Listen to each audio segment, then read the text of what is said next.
Ah, got a fresh new theory for you guys. This time we're discussing Raven Bran Wynn. So, Raven is a very mysterious character in Rwby. We don't know a lot about her at all. We do know a little bit about her, but all the mystery around her gives us a lot of potential to speculate on her role in the show. So I have some kind of common theories, and then I have one that you've probably never heard before that I've really been working on recently, kind of deciphering. So let's jump right into it. Let's start off with what we do know about Raven. So we do know that Raven is Crow's sister. We do know that she was part of Team Stark, and we do know that she is Yang's mother. That's really about all that we know. There's a few other things. We know that she's a very powerful character, and that is represented in the way that Neo, who's a very powerful character herself, immediately ran away when she saw Raven. So either she's heard of Raven and her reputation, or she could sense immediately just from the two strikes that she parried, or blocked rather, that this character is not messing around, and she just dipped so quick. So Raven, obviously no pushover, very powerful character, maybe one of the most powerful in the show up to this point, at least. That's really all that we know about her. The rest of it is kind of speculation. So let's start with the most common stuff. A lot of people think that Raven is part of the White Fang. I don't really think that's the case. I think if anything, she may have initially founded the White Fang, and I think whatever she found at that time wasn't even called the White Fang, maybe. Maybe she found this, maybe she was the founder, rather, of this Faunus rights group to kind of bring peace between humans and Faunus. And she may have founded this with Adam Taurus. The reason I'm saying that is because Adam and Raven have a very similar fighting style. The sword and the techniques used by both of them, very similar. And then, of course, the grin mask that they both use. However, I don't really think Raven's a part of the White Fang because, well, it doesn't really seem like it's implied.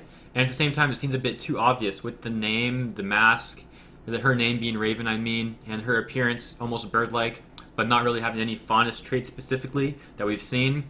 I feel like it would be a little bit too obvious, and also it's at the same time it's not really implied that much, which is a little bit contradictory, but I think you guys understand what I mean. So I think if anything, Raven may have trained Adam at one point and went on to create this Faunus rights group with Adam, and Adam even way back then was maybe starting to get into some questionable practices, and she dissociated herself from him, and I think Adam may have liked the whole White Fang mask. Maybe they created that, but he wanted to make his own version, so he made it take up only half the face, while Raven kept the original style of the mask taking up the whole face. And that really could be that connection there.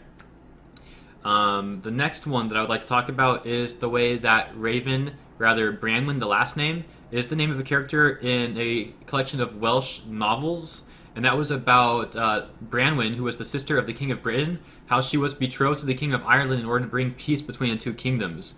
However, the marriage didn't really bring peace or prevent war at all. It actually ended up bringing ruin to both countries, and, you know, we don't really know much about how that relates to Raven, but we do know that Rooster Teeth loves to make connections between novels and fairy tales in Rwby, and there's definitely maybe a connection there. I shouldn't say definitely maybe, but there probably is a connection there based off what we've seen already with like Weiss and Snow White and the Seven Dwarfs, Oz, and the Wizard of Oz, and that whole group, Rwby and the Scarecrow, you know, blah blah blah, Red Riding Hood, Rwby. Yeah, there's a lot of connections, and I'm not going to go into all that right now. So we know that there may be a connection there and a theory there as well. And then what else we also know about her is that she told Crow that she wouldn't be there to save Yang again, and that she wanted Crow to tell Yang that. And that gets into the start of the theory that I want to bring to you guys today. A theory that you've probably not heard before, and that I've been working on a lot recently, as I already mentioned. And that theory is that Raven is a time traveler. You heard that right. Raven is a time traveler. So we've seen that Raven creates that portal with her sword, and a lot of people assume, myself included at first, that that is simply translocation. She can translocate herself through that portal to different areas around Remnant. Now, it's starting to make more sense to me that she, that she actually may be traveling through time with that portal, not even simple translocation. Maybe it's time travel and translocation. My reasons for that is the fact that Raven is so little, is displayed so little in the show. She literally may not even be in the timeline most of the time, the current timeline. She could be in the past or the future or both. In other words, she's in a different timeline, and that's why we don't really see much of her.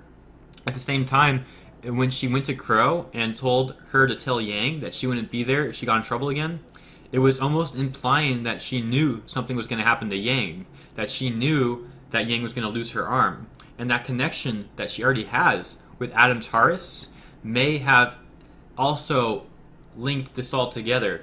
And the fact that Raven would be at another area in time doing something, and she literally wouldn't be able to get to Yang to help her again in that situation, maybe that's the best Raven could do. You know, a lot of people were talking smack about Raven when she said that she wouldn't be there to help her again, saying like, oh, Raven is such a bad mother. But what if that's not the case?